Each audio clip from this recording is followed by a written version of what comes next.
Emitir.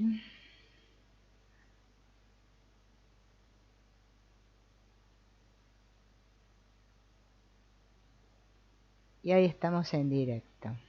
Bien. Bueno, el encuentro de hoy es acerca de las constelaciones familiares.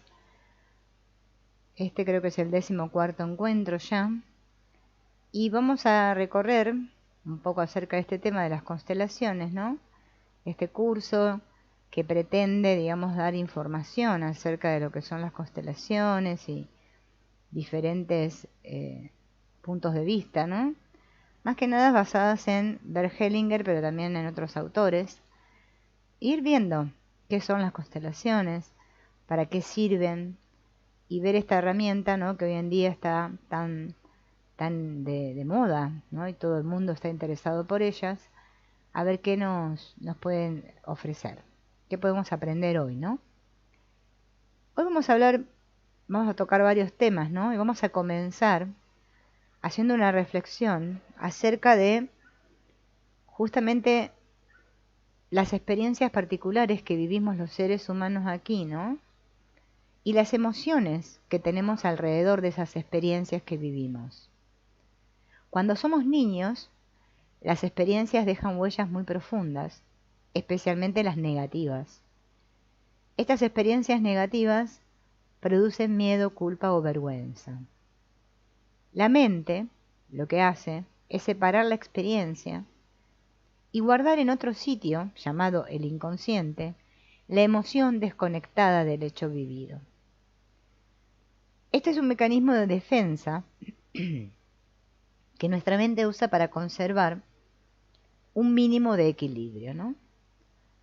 Cuando en una constelación reconstruimos una experiencia, ¿no? Cuando se representa ahí en el campo la experiencia, aparecen todos estos sentimientos predominantes y la emoción que está conectada a esa experiencia. Nosotros hemos confundido la palabra ego con el yo, que es la parte central del aparato psíquico y que tiene funciones adaptativas, defensivas, de aprendizaje, de discriminación de la realidad. Y para nuestra comprensión de las terapias transgeneracionales, y en especial estas, las constelaciones, tenemos que recordar que las llamadas implicaciones sistémicas son realmente complicidades inconscientes, o sea, como contratos que se guardan, ¿no? Inconscientemente. Es decir, mecanismos de defensa psicológicos usados por la mente para evitar la desintegración del yo, cuando se vive una experiencia que resulta muy dolorosa.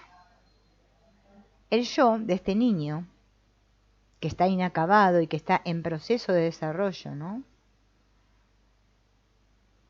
Cuando vive una experiencia que no puede digerir o no puede sobrepasar, pone en funcionamiento este sistema de defensas.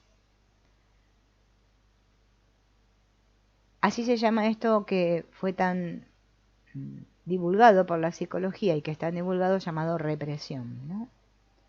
Olvido cuando niño la situación. Esto la mente lo hace para defender al yo de este niño y facilita que se pueda separar el relato de la experiencia del sentimiento de la experiencia, vinculado a esa experiencia, ¿no? Este sentimiento, sin embargo, queda grabado en la memoria celular, queda grabado en el cuerpo. Y después de muchos años se puede expresar como una enfermedad. Muchas de las situaciones que nuestros padres relatan sobre nosotros son recordadas como traumáticas porque al ser vividas estaban teñidas de las emociones de los adultos que estaban alrededor del hecho y ellos no pudieron manejarlas.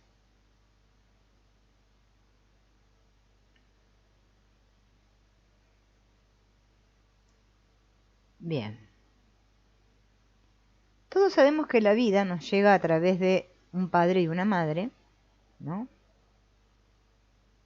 Al tomar a la madre y recibir la vida tal cual es, y recibirla a ella, ¿no? A la madre tal cual es, Nos vinculamos con todo nuestro pasado, con el origen de la vida, con la abundancia, que se traduce en salud, dinero y amor.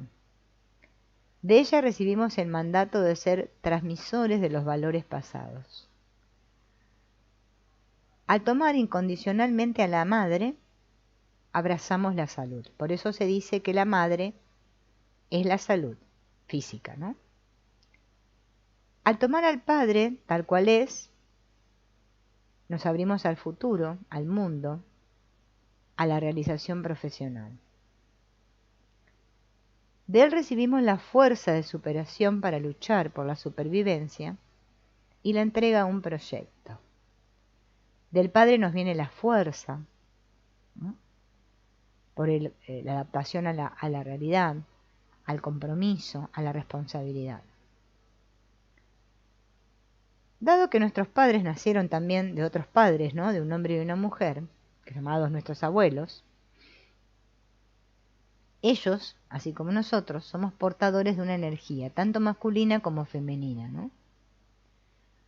La supervivencia y la realización de un ser humano se hace a través de la aceptación de la simbiosis, madre-hijo, y la búsqueda de apoyo fuera de esta fusión. Debe existir por ello una ruptura con el elemento materno, que es fusión, dependencia, pasado, placer, para que al aparecer el otro, ¿no? Que es el padre, o quien desempeña las funciones paternas, el ser humano aprenda a salir de la zona de confort y poder entrar en el mundo. Las constelaciones muestran que la salud física viene de la madre, la mental del padre.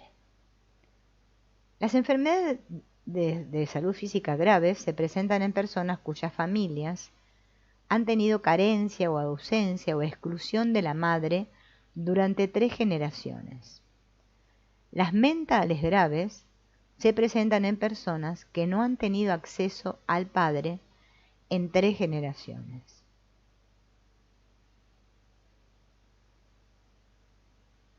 Todos sabemos que este método, ¿no? Fue acuñado por Bert Hellinger y nos sirve para comprender el inconsciente familiar, o el alma familiar, como llamó Bert Hellinger a esto. Todas las familias han vivido situaciones vergonzosas, traumáticas, impactantes, que por haber sido dolorosas tienden a no ser recordadas y que son grabadas en el inconsciente familiar. Para poder aplicar este método, ¿sí? Todas las personas se tienen que reunir y elegir representantes, ¿no? De su grupo familiar, no que estén las personas reales de la familia, sino representantes, y ellos, los representantes, nos ayudan a recordar una experiencia, ¿no? Junto a los sentimientos vividos cuando esta experiencia sucedió. El recuerdo siempre es doloroso, por esa razón el yo se defiende olvidándolo, reprimiéndolo, es decir, haciendo de cuenta que no existe. Durante la constelación, la organización que hace el constelado, o sea, cómo ubica a los representantes en el espacio físico, muestra una escena de dicha experiencia dolorosa que ha sido reprimida. El terapeuta va a mirar esta situación y va a tratar de inducir, ¿no? De provocar movimientos utilizando frases, ¿no? Para que justamente se llegue a una imagen de solución que permita la reparación de esos vínculos afectivos y la integración de la experiencia con los sentimientos y la reconstrucción otra vez del orden para que pueda fluir el amor, ¿no?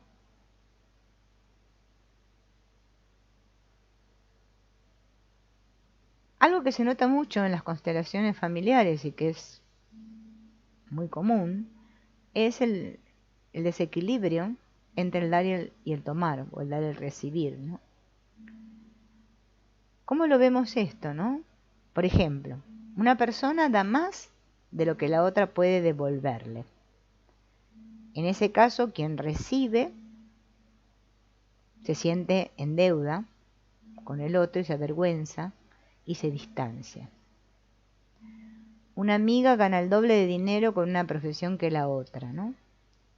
Entonces se acostumbran a gastar los fines de semana en cine, teatro, restaurantes, accesorios, ¿no? Para ellas y su casa. Pero llega un momento en que quien no puede sostener esos gastos se distancia. Por lo tanto, las dos amigas pierden la posibilidad de mantener una buena amistad, ¿no? Cuando alguien da más de lo que el otro le puede devolver. El otro caso sería una persona que no quiere recibir nada de la otra y rechaza todo lo que ésta le ofrece. Son esas personas que han perdido toda esperanza de recibir a sus padres tal cual son y no reciben nada de ellos. Por lo consiguiente, no quieren a nadie y así nadie los quiere. Cuando una persona no sabe recibir y se coloca por encima, ¿no?, del vulgar dinero, hay que preguntarse, ¿a qué progenitor no querés tomar? ¿A qué progenitor no querés deberle nada porque te sentís por encima de él?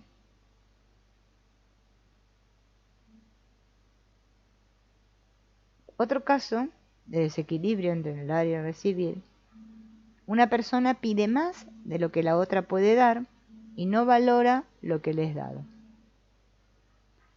Es como un adolescente, ¿no?, con los padres, ¿no?, a quien no le quiere dar las gracias por la vida que le fue dada, ni tampoco agradece a la persona que le da.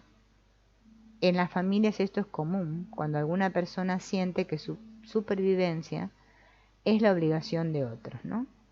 Como, bueno, vos me tenés que mantener o algo así, ¿no? Estás obligado. Me tenés que dar y yo encima no valoro lo que vos me das. Otro caso: alguno no quiere dar nada, solamente quiere recibir. Esta es una situación de dependencia, ¿no?, como la del niño con la madre, que recibe todo de su mamá y no da nada a cambio. Cuando no hay posibilidad de devolver, podemos dar las gracias, porque el agradecimiento equilibra las relaciones en las que por un tiempo alguien no puede devolver en la misma proporción en la que otro le está dando, ¿no? En todas las familias hay muchas alteraciones y desórdenes, entonces resolverlos a través de la búsqueda de esto que Hellinger le llamó la compensación es una solución. Reconocer lo que sucede hace posible una compensación. Para poder compensar hay que reparar el sistema, reordenándolo. Así se logra incluir a los excluidos, despedir a los muertos, darle un buen lugar a cada miembro de la familia, permitir que los hijos entreguen las cargas emocionales a sus padres, evidenciar los secretos y hacer un cierre, conectando los eventos, las emociones y sentimientos a las experiencias. La mejor forma de compensación es la que deja en paz el alma de cada uno de los miembros de la familia.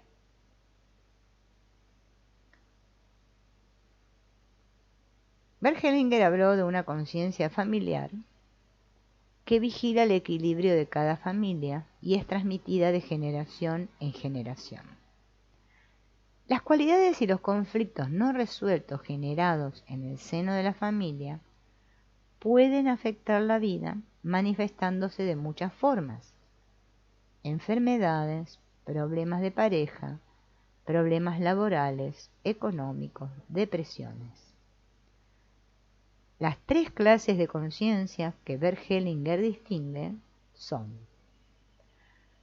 la conciencia personal, que ya la habíamos nombrado antes, pero vamos a volver a repetir esto porque es muy importante, que es la del área del yo. Es la parte del sujeto infantil que ama con intención, es decir, que busca pertenecer al grupo. Esta conciencia nos permite sentir lo que nosotros llamamos culpa o inocencia. Culpa si transgredimos las reglas del grupo. Inocencia si hacemos lo que dice el grupo.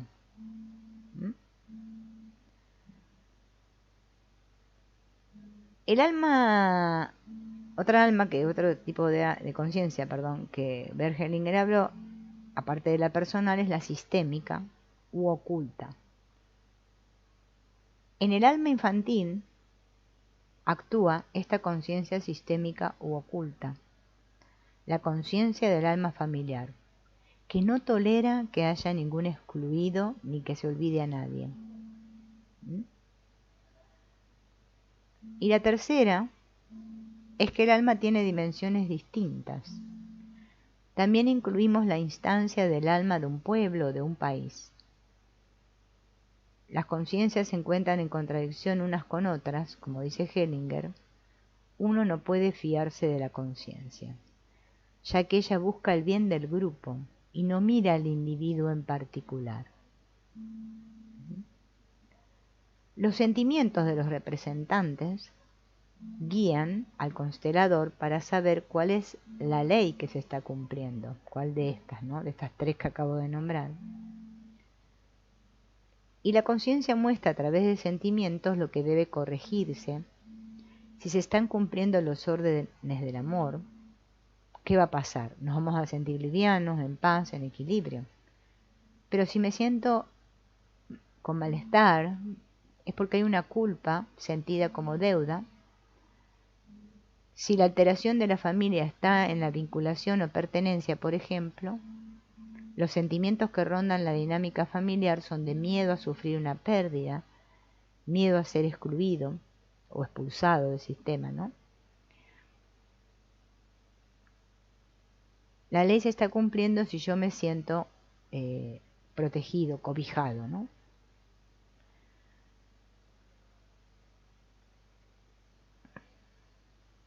Vamos a ver,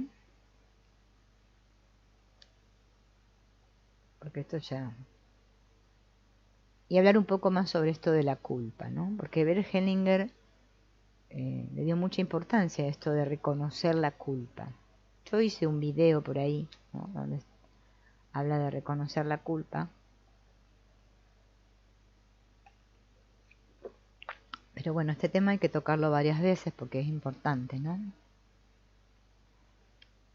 Todos sabemos que la conciencia, al estar al servicio, ¿no?, de estas tres necesidades básicas, que ya dijimos que son la vinculación, el equilibrio y el orden, lo hace de diferentes maneras.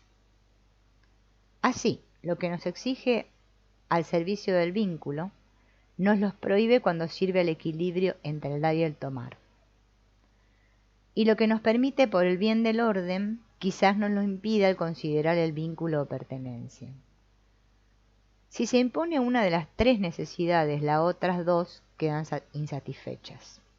O sea que las tres tienen que estar en equilibrio. O sea, una que se imponga hace que las otras dos queden desequilibradas, ¿no?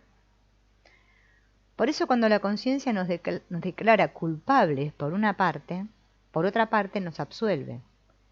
De manera que nunca podemos tener la conciencia del todo tranquila, ¿no? Por eso vivimos siempre con este sentimiento de culpa, ¿no? ¿Esto por qué se da? Porque hay injusticias ocultas dentro del sistema y la conciencia las repara a través de mecanismos especiales. La culpa que existe no la advertimos porque los sentimientos de culpabilidad se dan ahí, justo en lo que nos rehusamos a reconocer. Aceptar la culpa es una forma de reparar desequilibrios. Cuando ésta es reconocida y asumida, deja de sentirse. Se transforma en una fuerza interior que actúa para el bien propio. En la medida en que reconozcamos nuestra culpa, interrumpimos la energía negativa que proviene de ella. Nos llenamos de fuerzas que nos alivian y nos permiten realizar acciones que antes no podíamos efectuar. Es una reparación interior. Ese reconocimiento es la fuente que reconcilia a las víctimas con los victimarios y les permite lograr que del sacrificio al que fueron sometidos ahora surja algo que ayude y beneficie a la persona y a la relación, ¿no?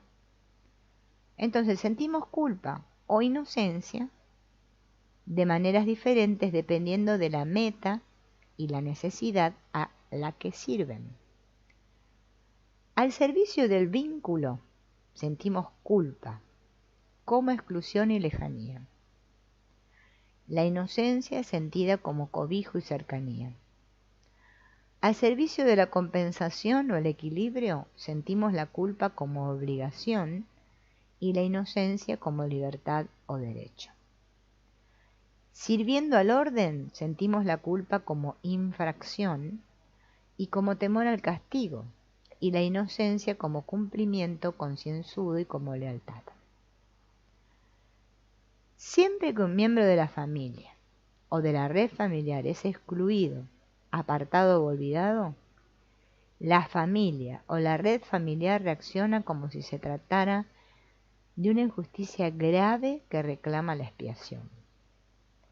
El alma no tolera que nadie sea tratado como mejor o peor, ni que sea considerado más grande o más pequeño. La injusticia de la exclusión se expía en la familia nuclear, llevando a otro miembro del sistema, muchas veces sin darse cuenta, a que represente a la persona excluida u olvidada, reactivando sus sentimientos y su suerte.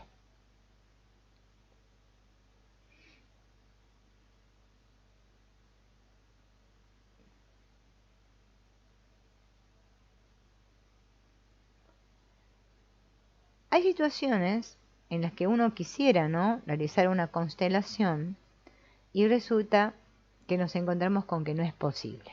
Y vamos a hablar de cuáles son ellas, ¿no? Por ejemplo, una de ellas es cuando el participante expresa que asiste por presión, o sea que va a constelar presionado.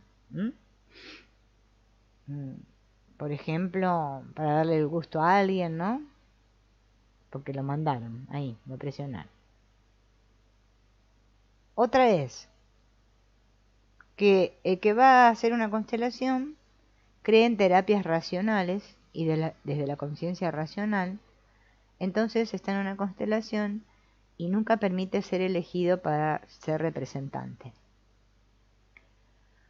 Otra es que el que va a constelar insiste en contar muchos datos de la historia y distraer la atención del tema que produce sufrimiento, y no, el terapeuta, por más que quiera llevarlo a centrarse, no logra hacerlo, ¿no? No tiene una pregunta que sea constelable. Otra es que el asistente, o sea, el cliente, oculta información importante para la comprensión del caso, por ejemplo, si hubo aborto, si hubo muertes tempranas, no lo dice. Y otro caso es que el que tiene que ser constelado no se puede centrar y está juzgando lo que dicen los representantes, ¿no?, impidiendo así que haya fluidez y movimiento en el desarrollo de la constelación. Otra es cuando el cliente se opone a la autoridad y no cumple las normas. Entonces habla con un compañero, se para, ¿no?, y quiere hacer cualquier cosa durante la constelación. Otra es cuando ya vamos a constelar con una pregunta preconcebida, ¿no? Entonces yo voy a nivel acá, nivel cabeza, y no dejo que fluya lo que realmente me está pasando. Entonces no me puedo conectar con mis sentimientos reales.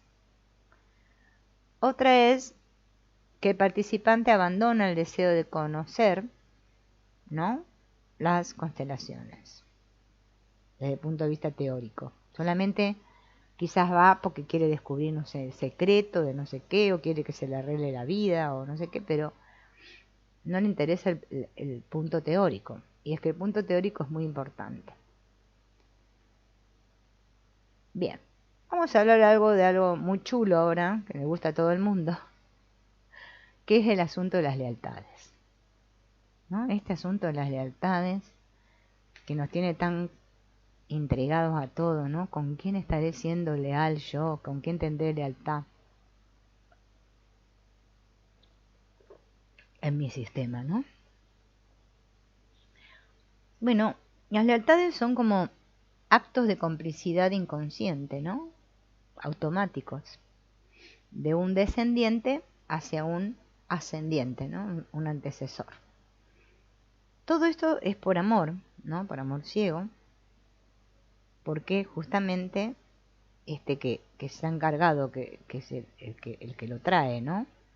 Que lo representa, esa lealtad, por amor, obviamente, se encarga justamente de hacer lo que ese otro no pudo hacer, ¿no? Por amor, los descendientes, ya sean los hijos, los nietos, se atribuyen papeles que no les corresponden. Entonces, por ejemplo, un hijo se apropia de derechos o deberes que no le pertenecen y se siente con el derecho o con la responsabilidad de otra persona. Se toman así como propios los sentimientos, los lugares, las acciones o funciones de otro miembro de la familia. A esto se le llama en constelaciones atribución.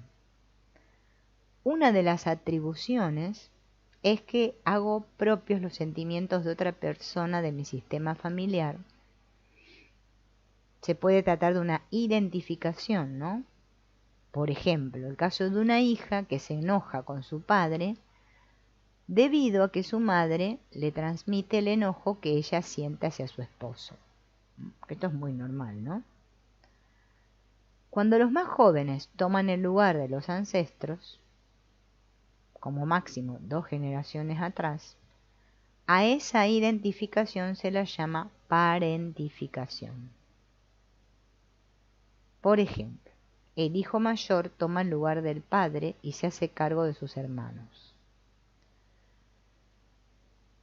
Cuando se dirigen emociones y sentimientos de un antepasado desde el interior de un descendiente hacia otra persona ajena a la familia, ¿no? Estamos hablando de doble transferencia. O sea, se dirigen sentimientos y emociones de un antepasado, ¿m? Desde dentro de un descendiente hacia otra persona ajena a la familia.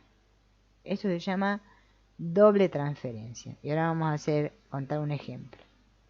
Una nieta se enoja con su esposo al transferir el enojo de su abuela a su abuelo. Ese sentimiento se transfiere porque esa nieta está cargada con el sentimiento de enojo que ha percibido en la relación de los abuelos. Ante un sufrimiento familiar, un hijo, un nieto o descendiente puede permanecer en la búsqueda desesperada de culpables. Y se pretende hacer justicia cuando los antepasados han vivido un trato injusto, como haber sido despojados, vulnerados, abusados o maltratados. Se vive entonces una fantasía de reivindicación. Por ejemplo, un hijo quiere vengar el asesinato de su padre matando a alguien del sistema del asesino. O una hija cuyo padre muere muy joven a causa de un infarto, siente esto como una injusticia y posteriormente cuando alguien muere dice, si se murió mi papá, cualquiera se puede morir. Y confiesa que siente un alivio cuando los demás también mueren. La exclusión. Esta se da cuando un descendiente se apropia del lugar que le corresponde a un miembro de la familia, que por alguna razón no fue reconocido en el sistema familiar. Alguien que fue excluido en el sistema y viene un descendiente y ocupa el lugar de ese que fue excluido. Entonces ahora asume comportamientos de ese excluido con el fin de atraer miradas de valoración que justamente no tuvo ese miembro excluido, ¿no? Por ejemplo, un nieto que toma el lugar de un abuelo excluido por su padre, asumiendo comportamientos de su abuelo. Ahora vamos a hablar un poco, esto era todo con respecto a el tema que estábamos hablando de las lealtades, ¿no? Y ahora vamos a ver algunas complicidades inconscientes, o sea, lealtades, pero por compensación negativa. Estas consisten en que un individuo pone su destino en el de algún antepasado para sentir que va de acuerdo con el sistema. La acción se antepondrá al sufrimiento y a la inconformidad. Vamos a ver los casos.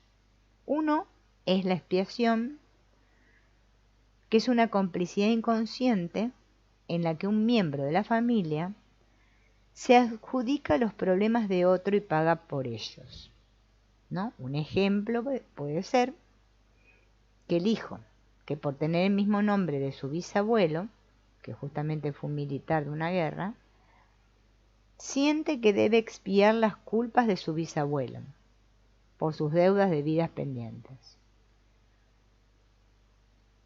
El respeto a la vida, que es un principio, si se va en contra de los principios, se acaba con la paz del alma. Y muchas veces las enfermedades son expresión de esta complicidad inconsciente. Otra es la retribución, es otro tipo de complicidad negativa o compensación negativa, que consiste en que un miembro de la familia se libra de una responsabilidad a cambio de algún beneficio que otorga y que le permitirá crecer y o independizarse. Por ejemplo, una madre que entrega a su hija a sus padres para comunicarles que ya no es una niña sino una adulta. Las niñas no tienen hijos, las adultas sí, son madres. Entonces utiliza el embarazo y al bebé en un canje, queriendo decirle a sus padres, les dejo a la bebé en mi lugar, ella es ahora la bebé, yo soy la mujer. La intención inconsciente de la mujer que hace esto es obtener su libertad para crecer.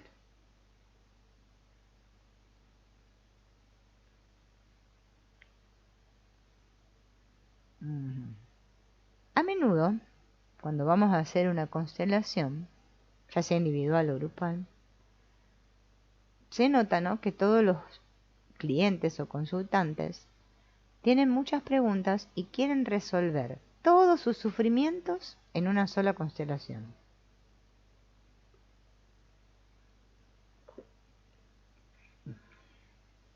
Y eso no se puede, ¿no?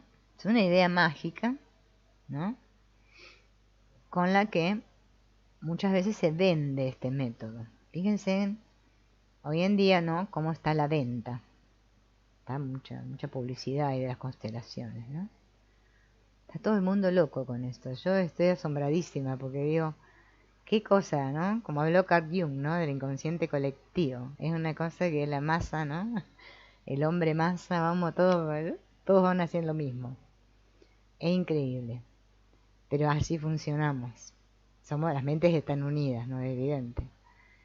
Entonces, claro, como me ofrecen allá afuera y me dicen, ay, sí, tenés que constelarte, porque así se te arregla todo. Claro, como uno tiene ese pensamiento mágico de niño, lo tenemos todos, que yo voy a hacer esto y me va a pasar esto, porque todos queremos que se nos arregle, ¿no? Entonces vamos. Bien. Pero claro, esta es una terapia que es muy profunda y necesita que el alma esté dispuesta a trabajar un solo tema en cada ocasión. No se pueden trabajar todos los temas juntos. La expectativa más problemática que existe, ¿no?, es creer que al realizar una sola constelación la vida nos va a cambiar por completo, y lo que en verdad sucede es que las personas llegan decididas a ver la verdad y cada representación es una escena pensada, vivida o temida por ellos o ellas, y por esta razón deciden hacer un cambio. Entonces esto hay que tenerlo muy en cuenta. Es que yo tengo que estar decidido a ver lo que me muestra el campo, ¿no?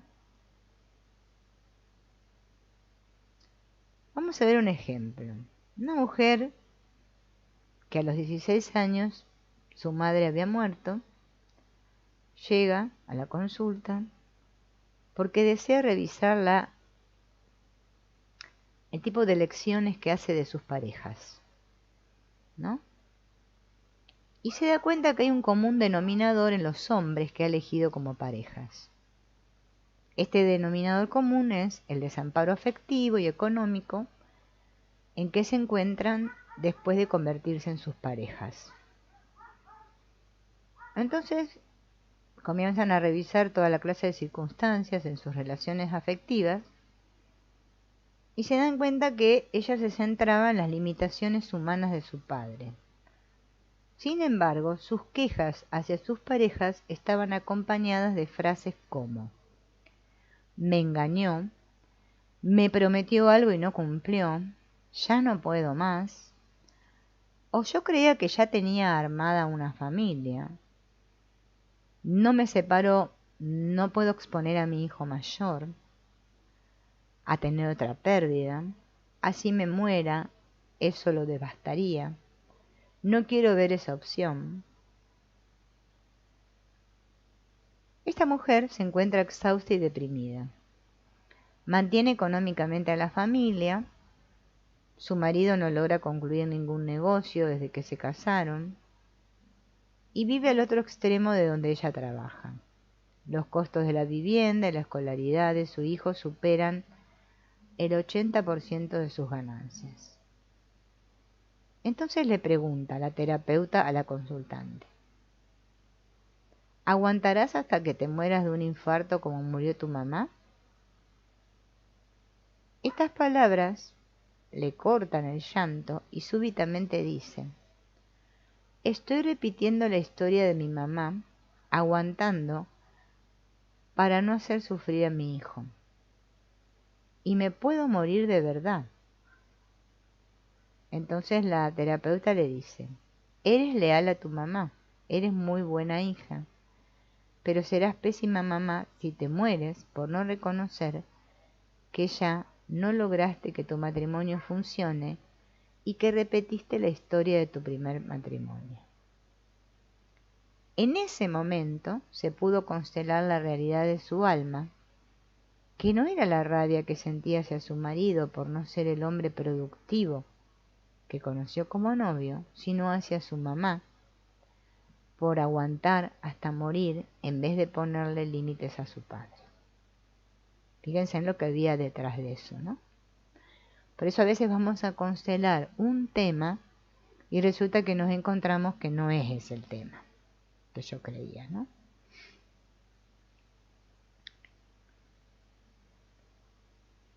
Hellinger junto a su esposa Sophie fundaron el lugar este que en Europa, ya en Europa se llama la Hellinger Science, ¿no? O la Hellinger Ciencia.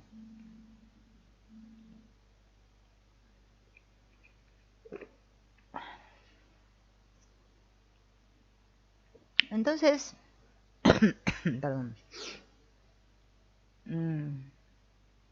Al principio, ¿no? Se identificaba si había una alteración de pertenencia, se buscaba dónde estaba el excluido para traerlo a través de un representante. También se evaluaba si el sistema respetaba el orden y las jerarquías, buscando equilibrar las relaciones representadas que no mantenían un intercambio entre lo que se daba y lo que se recibía, ¿no? Hellinger aplicaba herramientas de la PNL, anclajes, tal como lo enseñó Milton Erickson, abrazos sostenidos, renacimientos. Con el tiempo, Hellinger manifestó que hay movimientos del alma y que estos son limitados. Con frecuencia son los movimientos que se ven en el interior de la familia. Tienen que ver con los sentimientos de tristeza, rabia, miedo, culpa, bloqueo, vergüenza, celos, ¿no? Al continuar con su trabajo, él empezó a hablar de los movimientos del espíritu. Entonces las constelaciones empezaron a hacerse cada vez más silenciosas. y menos extensas, ¿no?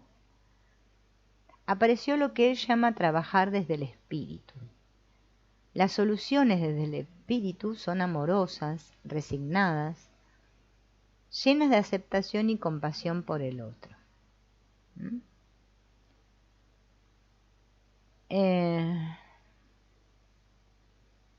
Bueno, acá todo esto no hay problema.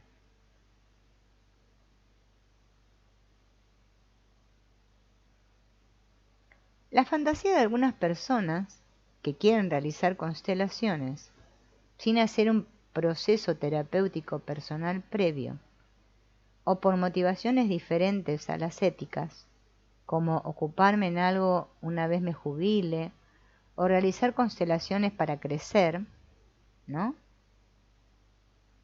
Dice, no deben hacerlo sin tener un asesor o coterapeuta que les ayude a tener la contención y el manejo necesarios durante ese tiempo para no arriesgarse a una sobrecarga emocional que pueda enfermarlos o correr el riesgo de lastimar a la gente que confía en ellos. Durante la realización de las constelaciones, los presentes proyectan sus necesidades y frustraciones respecto a sus padres sobre la figura del constelador. Y en la medida que avanza el trabajo, también proyectan inconscientemente sus primeras rivalidades con sus hermanos u otros iguales hacia los compañeros de grupo.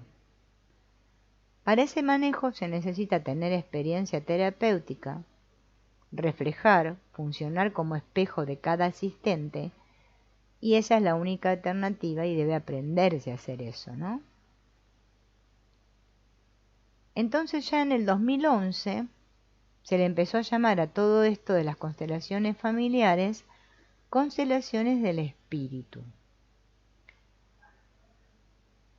Lo espiritual no es religioso, no es lo mismo. Lo espiritual es una manera filosófica de vivir con respecto a las leyes naturales del universo, familiar, laboral y social. Los movimientos del espíritu superan los deseos de guerra y nos llevan a la paz y a la reconciliación. En esta Hellinger ciencia, ¿no? Science, dice que su ortografía, science, se usa para evitar la confusión con la ciencia de tipo académico, científico, ¿no? La Hellinger Science es una Science Universalis, incorporando el conocimiento de las nociones fundamentales con respecto a las relaciones entre los seres humanos. Ella describe las leyes, los órdenes que rigen los lazos entre las personas y también los desórdenes que ponen en peligro y estropean estas mismas relaciones, ¿no?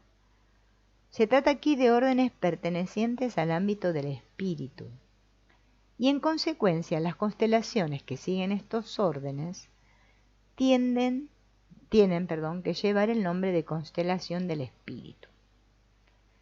A esto se añade una noción que también pertenece a la Hellinger Science, la noción de que los movimientos del espíritu que nos guían en una constelación están entregados a todos sin discriminación, superando la diferencia entre el bien y el mal, tal como nuestra conciencia lo puede concebir. Lo primero que aparece como nuevo en las constelaciones del espíritu es la forma como se inicia la constelación. Solo se coloca una persona, ¿no? Por ejemplo, el cliente o la enfermedad, y todo lo demás se va dando a través de los movimientos que en estas personas se manifiestan. Estos movimientos se viven como originados por otra fuerza, una fuerza del espíritu. Llevan siempre al amor, generalmente un amor del espíritu volcado hacia todos sin discriminación, reconciliado y unido con aquello que anteriormente obviamente estaba confrontado, ¿no? Por eso Las constelaciones tienden a reconciliar. El espíritu se rinde al conflicto y no sufre, no se resiente, suelta el problema, no lo alimenta, acepta las realidades inmutables, no es orgulloso, está seguro de que la vida equilibra todos los desequilibrios y corrige todas las injusticias. Somos parte de ese espíritu familiar. Somos parte del espíritu de nuestros antepasados. Es por eso que nuestra alma queda en paz cuando nosotros estamos actuando desde el espíritu. Nuestra alma y nuestro espíritu familiar son el resultado, a través del tiempo, de las sucesivas historias de amor y desamor, fortuna e infortunio, conciencia e inconsciencia, de los diferentes miembros y generaciones de nuestro árbol, y es por eso que el alma familiar es atemporal. ¿Se entiende esto? Atemporal, sin tiempo, y no olvida. Siempre recuerda a quienes han sido excluidos u olvidados. Estas personas excluidas se les puede rastrear por los síntomas expuestos justamente en las generaciones posteriores.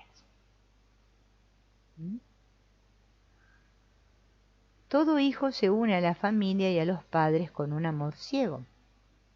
Se ama a la familia y se aprende que el amor es lo que hacen los padres con uno. Por ejemplo, un niño puede ser maltratado y aún así guardar lealtad hacia su padre o su madre. No contar esto y permitir que después se le haga cualquier acto inhumano. Un hijo incluso puede ofrecer su vida si cree que a cambio de ello sus padres estarán mejor.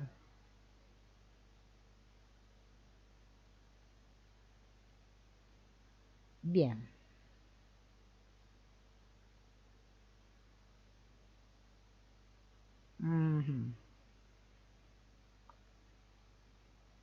¿Qué pasa?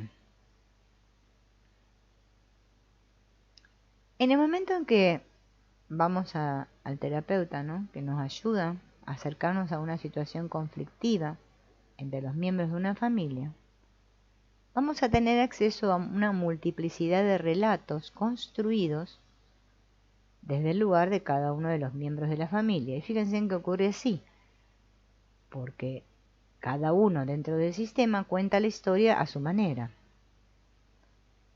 El terapeuta sabe que cada uno tiene su verdad y su realidad, ¿no? Y explicando estas de una manera cohesiva y lógica, en la medida en que la cuenta y la repite, se hace más difícil la emergencia de otros relatos diferentes de los que ya circulan, es decir, buscar relatos alternativos, ¿no? Y así se declara una guerra entre los relatos. Entre los diferentes relatos queda registrado lo que se dice, lo que no se dice o se insinúa y lo que no se dice más. De esta manera, algunos relatos quedan mientras que otros se desdibujan cada vez más, hasta que llegan a desaparecer los intercambios verbales. Desde el modelo psicoanalítico esto es lo sabido, no pensado. Los adultos son los responsables de crear estas historias, y es así como los niños, en las generaciones siguientes, captan ese sentimiento subyacente a la historia, ya sea de vergüenza, de orgullo, de alegría o de tristeza. Y las historias de la familia se construyen, claro, a lo largo de generaciones y son el resultado de una creación colectiva. Por eso, al acercarnos, cuando se despliega una constelación familiar, aparecen los sentimientos que han producido un sufrimiento y sale a la luz la verdadera historia, no toda esa que el relato, ¿no? Ya sea que me cuento yo, que se cuentan los otros integrantes de mi sistema, ¿no? Una constelación origina una nueva presentación de la historia y hace un nuevo relato de la perturbación en las relaciones que se representan dentro o fuera de la familia. Este nuevo relato, que tiene en cuenta el lugar de cada uno de los miembros del sistema, permite ver los diferentes relatos desde el sentimiento de cada uno. Por eso se llega a una compasión que va más allá de la comprensión racional, y esta integración bajo la mirada de algunos hechos lleva incluso a la desaparición de los síntomas. Por eso es tan importante, ¿no? Cuando constelamos, poder ver todo esto, porque es que justamente es, como decíamos antes, ¿no? Son movimientos del espíritu, no sabemos. El espíritu sí sabe cómo reconciliar todo eso.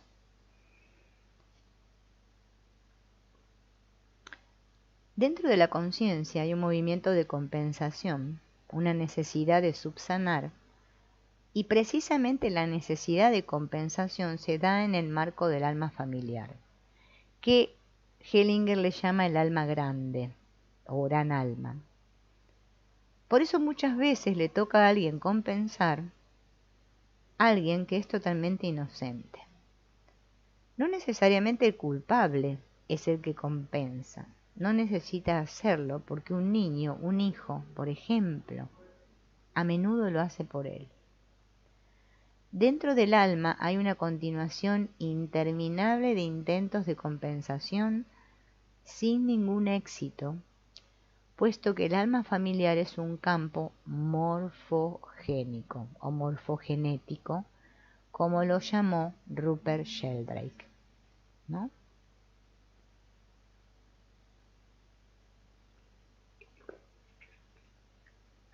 Dentro de un campo mórfico no hay nada nuevo, solo interminables repeticiones.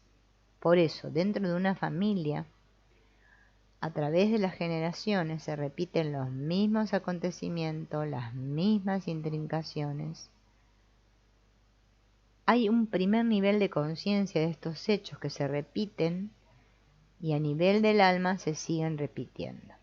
Esta repetición cesa cuando hay un movimiento que abarca aún más, que va más allá del bien y del mal, y es el movimiento desde el espíritu.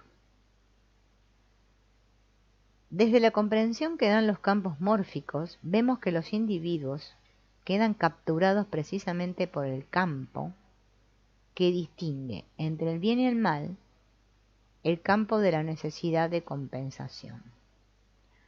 Rupert Sheldrake vio que un campo así puede cambiar por una influencia externa, a saber, una influencia espiritual.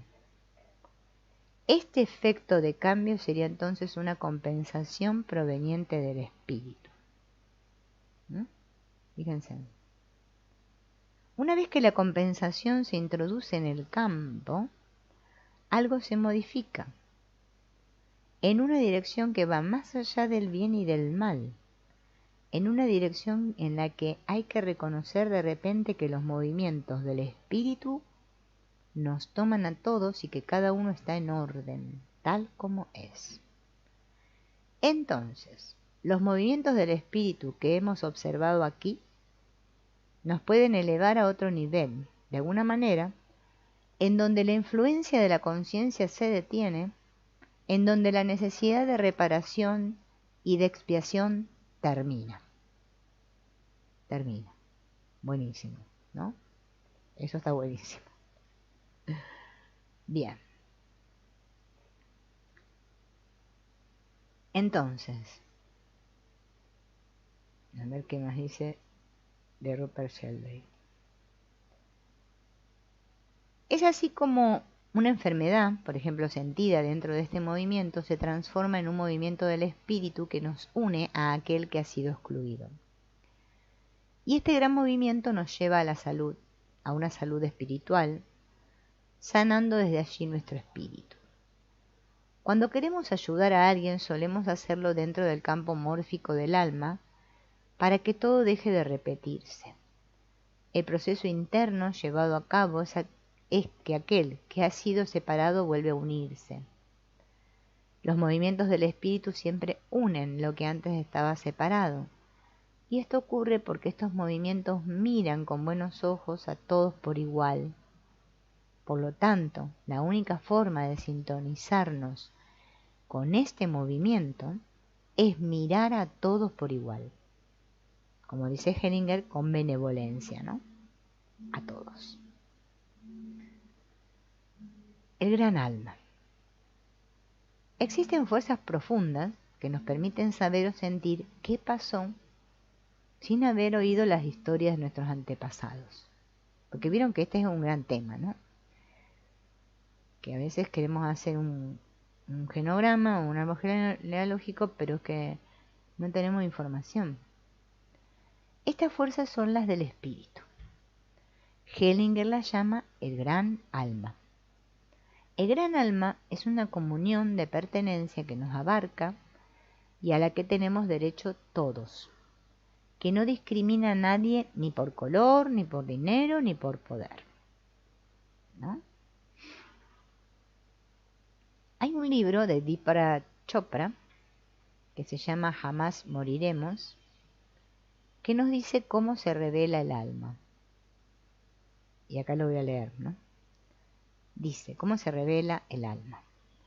Te sientes centrado, tu mente es clara, tienes la sensación de que el tiempo se ha detenido, te sientes repentinamente liberado de los límites, sientes que te has fusionado con otra persona, ya sea por amor o en comunión silenciosa.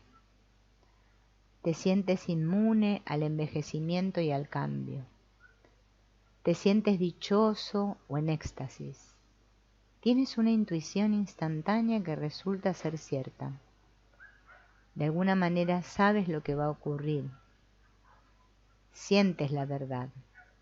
Te sientes muy amado o completamente seguro. El gran alma o alma familiar une lo que antes estaba separado y equilibra lo inestable, para que así todos estemos al mismo nivel.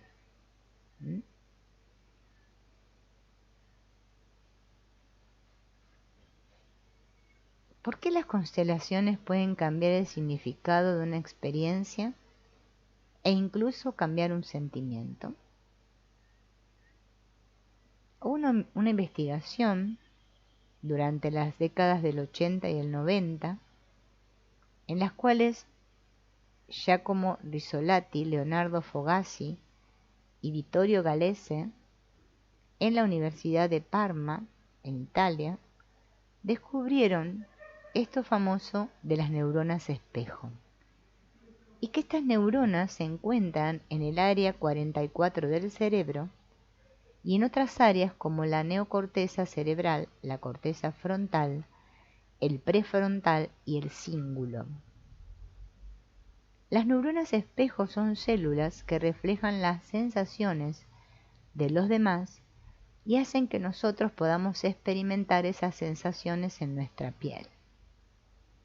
Son llamadas también neuronas de la empatía, ya que el sistema de espejo permite hacer propias las acciones, sensaciones y emociones de los demás.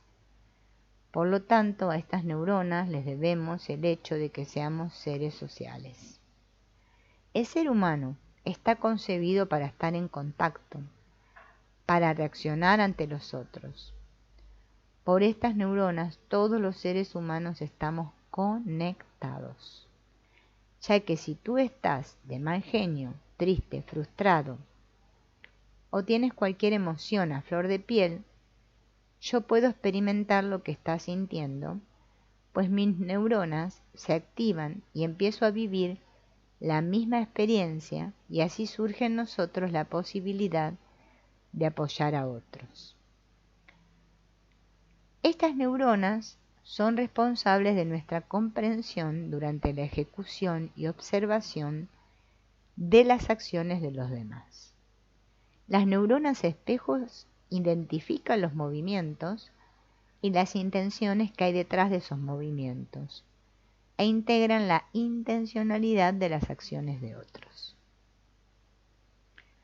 En las constelaciones, cuando el consultante ve las diferentes imágenes y los pasos en los que poco a poco se dan movimientos realizados en formas de rituales para obtener la imagen solución, las neuronas espejo se activan, dando comprensión a los movimientos y a la situación que se observa en la representación de la familia. Esto a su vez hace que nuevos caminos neuronales se puedan conformar si se actúa y se siente distinto frente a una situación que puede estar congelada o se ha venido afrontando siempre de la misma manera. Nosotros nos pasamos el día intentando entender el mundo, percibiendo las emociones de los demás y simulándolas en nuestro interior. Logramos reconocer la injusticia, ver la expresión facial y percibir la emoción del otro, sin necesidad de la palabra. Por ello podemos entendernos. Durante el desarrollo del ser humano se puede observar su capacidad adaptativa, que no es más que la neuroplasticidad cerebral. Esta adaptación es un proceso en esencia sináptico. Sin embargo, además de la información, es necesario también producir una emoción que movilice los sistemas motivacionales. La organización de los circuitos neuronales del cerebro está cambiando en forma constante y es proporcional a las experiencias vividas. Esto es lo que se llama neuroplasticidad cerebral. La experiencia aumenta el número de sinapsis y pueden conectarse neuronas aisladas. Podríamos decir entonces que nuestro cerebro es un radar andante especializado en detectar todo lo que nos rodea. Le importa más lo que ocurre a tu alrededor que saber quién protagoniza cada acción. Tenemos 100.000 millones de neuronas y trillones de conexiones sinápticas. La mayoría de las funciones del cerebro se realizan a través de transmisiones entre neuronas. La organización en redes neuronales delinea la conducta individual. Estas neuronas espejos identifican, además de los movimientos, las intenciones que hay detrás de esos movimientos. Al principio se evidencia una situación en la que aparece el sentimiento subyacente. Y durante la constelación el constelado está observando desde afuera lo que sucede en su representación. Los movimientos, sentimientos, emociones, deseos que van apareciendo son usados por el terapeuta para evidenciar la dinámica familiar. Luego, mediante las frases sanadoras, el terapeuta recalca la motivación de las personas implicadas o representadas en el sistema. Al comprender esa motivación, se amplía en el constelado la comprensión de la situación. Esa nueva comprensión es la que permite nuevos comportamientos y por lo tanto lleva movimientos que estimulan sus neuronas espejos y se crean nuevos circuitos neuronales que inducen a una original acción y es así como aparecen nuevos comportamientos. ¿Bien? En realidad somos un holograma. ¿Vieron la idea de holograma, no? Lo que es un holograma. La idea del cuerpo físico es una ilusión de los sentidos. Sí, ya sé, van a decir cómo. Si yo mi cuerpo lo siento, ¿no? El impulso nervioso, las ondas electromagnéticas, producido por un estímulo, es conducido al cerebro por el sistema nervioso parasimpático, que será encargado de establecer la relación del individuo con el mundo y es elaborado en los centros nerviosos del cerebro y transformado en sensación táctil, térmico dolorosa, gustativa, olfativa, visual y auditiva. Los estímulos necesitan una determinada intensidad para ser captados por los receptores.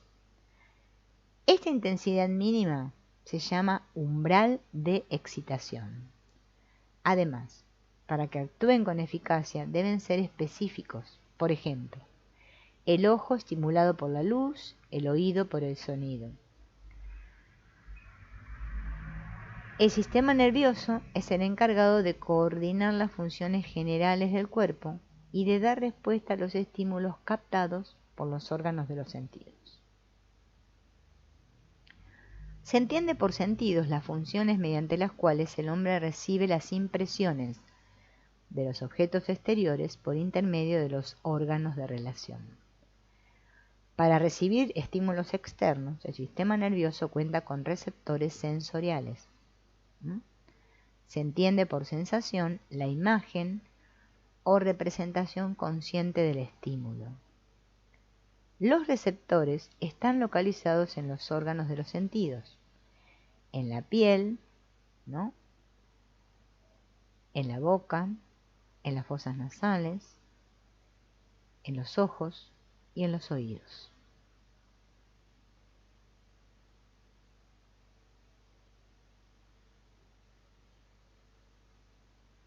Entonces el cuerpo está compuesto de ondas electromagnéticas resonantes. La mayor parte de nuestro cuerpo es un espacio vacío que contiene campos diminutos de ondas vibratorias. El cuerpo es un sistema vibratorio y las ondas son percibidas por los receptores sensoriales de cada uno de los sentidos. Estamos hechos de ondas liberadoras de luz, que los físicos cuánticos llaman cuantos o quantums. Pensemos en un holograma.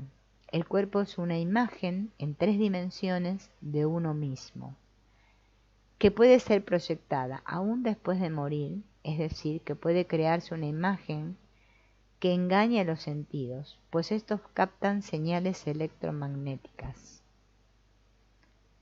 Una onda cuántica de luz se compone de subidas y bajadas, de fases positivas y negativas.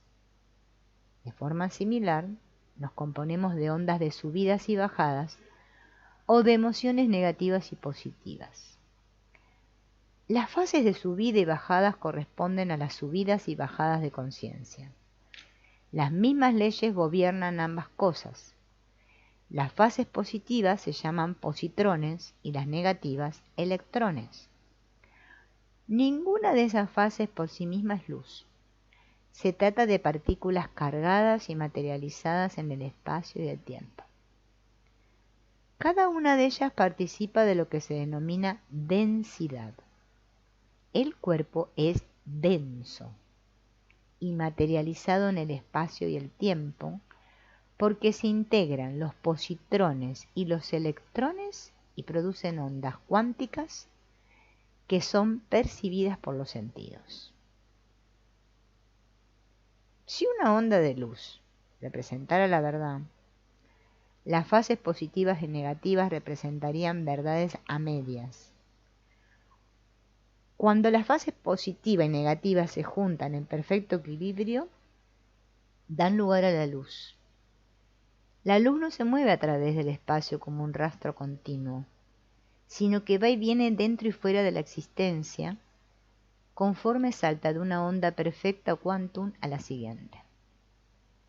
Entre los puntos de luz, o sea, los fotones, se encuentran las partículas medio cuánticas, que serían los positrones y electrones.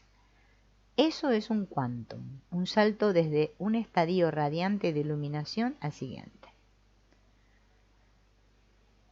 La naturaleza física de nuestro ser es una vibración. Existen leyes que gobiernan esas vibraciones. Cuando usted aplica tales leyes puede comprender lo que sucede en la vida, y esta comprensión es fundamental para su experiencia iluminadora. Perdón. Algunos físicos han dicho que la materia de la que está hecha el cuerpo físico consiste en luz congelada, condensada y enfriada. Todo es luz, todo es vibración, todo es espíritu. La conciencia funciona de la misma manera que la luz. En el momento en que usted vive más aspectos positivos que negativos, atrae una situación donde ve más negativos que positivos para regresar al equilibrio. Existe una ley de simetría en la física cuántica que excluye cualquier estado aislado de semicuánticos, positrones. Parece ser que en el universo existe un estado semicuánticos, electrones, para equilibrarlo. Eso quiere decir que no puede haber alegría sin tristeza o tristeza sin felicidad. Cada vez que usted percibe un positivo sin negativo, pasa una emoción positiva. Cada vez que percibe un negativo sin positivo, pasa una emoción negativa. Y ambos son estados de baja frecuencia, energía cinética, que desperdician su potencial y dirigen su vida. En medio de las experiencias positivas y negativas, entre lo que le gusta y no le gusta, se encuentra el núcleo de la experiencia humana, que no es otra cosa, sino el amor. El verdadero amor es una síntesis o mezcla perfecta de dos percepciones dualistas, la suma de todas las polaridades. Cuando la tristeza y la felicidad se juntan, forman el amor. Lo que le gusta y no le gusta, lo positivo y lo negativo, dolor y placer, positrón y electrón, todos ellos son dualidades. Cuando se unen por completo son amor. Para crear la luz necesaria, la unión perfecta de las partículas negativas y positivas, tú necesitas de ambos lados de cada acontecimiento para alcanzar la verdadera naturaleza, que también es luz. La luz es el centro del amor incondicional. Las ondas o partículas emocionales son amor incondicional. Atraen a su lado opuesto que usted necesita para lograr el centro. Pero todo es amor. Bueno, vamos a dejar por aquí, porque ya hemos charlado bastante, y continuaremos en el próximo encuentro, ¿no?, de constelaciones, viendo más de esta información que está muy buena.